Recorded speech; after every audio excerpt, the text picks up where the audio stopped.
আসসালামু আলাইকুম বন্ধুরা, কেমন আছেন সবাই? আবারও আমার এই ছোট্ট চ্যানেলে সবাইকে স্বাগতম। আমি আজকে বিস্কিট দিয়ে পুডিং তৈরি করব। খুবই সহজ একটা রেসিপি, আশা করি সবার ভিডিওটি অনেক ভালো লাগবে। তো চলুন, এই জন্য আমি প্রথমে ক্যারামেল তৈরি করে নেব। তার জন্য এখানে আমি নিয়েছি 1/4 কাপ পরিমাণ চিনি আর দিয়ে দিচ্ছি সামান্য পরিমাণ পানি।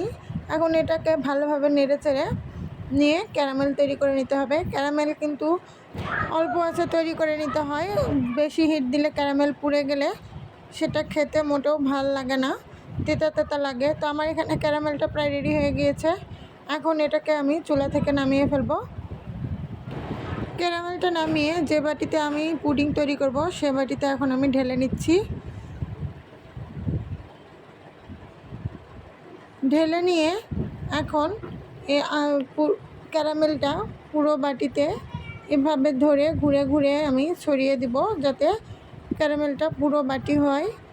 এরপর এটাকে সাইডে রেখে দিয়েছি ঠান্ডা হওয়ার জন্য। আর এখানে নিয়ে নিয়েছি বিস্কিট, 8টার মতো মিল্ক মেরি বিস্কিট। আপনারা চাইলে এখানে এনার্জি বিস্কিটও ইউজ করতে পারেন।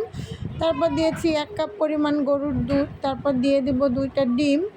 আর তারপর দিয়ে দিচ্ছি 1/2 কাপ পরিমাণ চিনি। এখন এই সব কিছুর সঙ্গে দিয়ে দিয়েছি অল্প পরিমাণ ভ্যানিলা এসেন্স।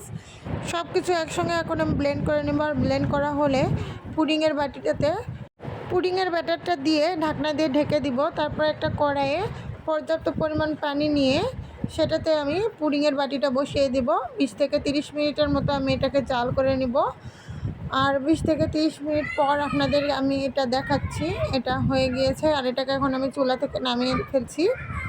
এটাকে একটু ঠান্ডা করে নিয়ে চাকু দিয়ে এভাবে 4-5টা আমি কেটে নিব।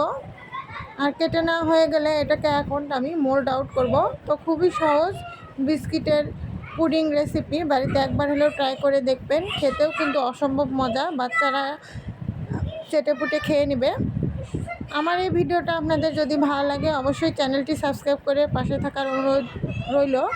আর যারা যারা আমার ভিডিওটা দেখছেন কিন্তু সাবস্ক্রাইব করেননি, দয়া করে চ্যানেলটি সাবস্ক্রাইব করবেন আর পাশে থাকা বেল আইকনটি ক্লিক করে রাখবেন নতুন নতুন সব ভিডিও পাওয়ার জন্য। তো আজকের মতো বিদায় নিচ্ছি, দেখা হবে আবারও নতুন কোনো রেসিপি নিয়ে।